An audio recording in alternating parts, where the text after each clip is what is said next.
Est-ce qu'il existe des cliniques pour se désintoxiquer des séries télé? Allez, après tout c'est dimanche, non? Synchronicité jungienne ou simple coïncidence, le bon docteur est en cure de désintoxication lui aussi, pour son addiction à la Vicodine. Carrie apprécie sa télé, sa bière et ses cacahuètes. Pas de mal à se faire du bien, surtout quand on se sent bien. Sans être fier de lui, Carrie se sent gratifié d'avoir pu aider son ami. Il visionne plusieurs épisodes pour se récompenser et s'en décompenser. Aussi un moyen de remettre à plus tard son dialogue intérieur à propos du temps, à propos de ce qu'il va faire de la semaine qui vient, des semaines qui viennent. Pas question toutefois de finir cette 6e saison en 2 jours ou moins. Il va l'étaler avec raison jusqu'au week-end suivant. Pas question de manger à nouveau comme un adolescent attardé.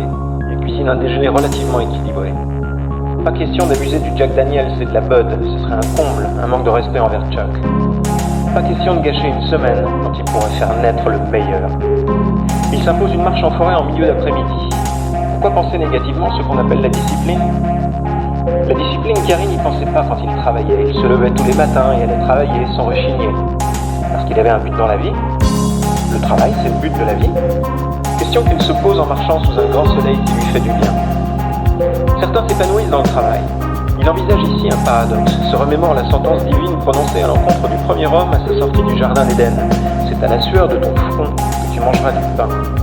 Le sadique du bureau peut trouver cela épanouissant. Il réfléchit aussi à la notion de réussite. Pourquoi dit-on d'un homme ou d'une femme ayant gagné beaucoup d'argent qu'il ou elle a réussi? C'est commun et évidemment discutable. En tout cas, c'est ce qu'il pense. Il s'est un peu forcé à sortir. Il était bien au chaud devant son écran géant. Mais il se sent bien, il apprécie ce moment. Son corps paraît même le remercier de le dégourdir. Il aime réfléchir, il aime ses idées nouvelles. Je n'avais pas le temps avant, s'étonne-t-il. Un point pour le temps. Enfin. Mais il ne va pas passer ses journées à marcher en forêt, cela n'aurait aucun sens. Léger moment d'angoisse. Au retour, et avant de lancer le 3e épisode de cette ultime saison, il décide d'écouter Glenn Gould, fort. Minutes heureuses. Mais il ne va pas passer son temps à écouter de la musique, cela n'aurait aucun sens. Léger moment d'angoisse, surtout en pensant au lendemain, journée sans projet. Le mot projet pourtant le rassure, même s'il n'en a point pour le moment. Ce concept vaut bien celui de travail. Sans emploi, il peut néanmoins avoir des projets.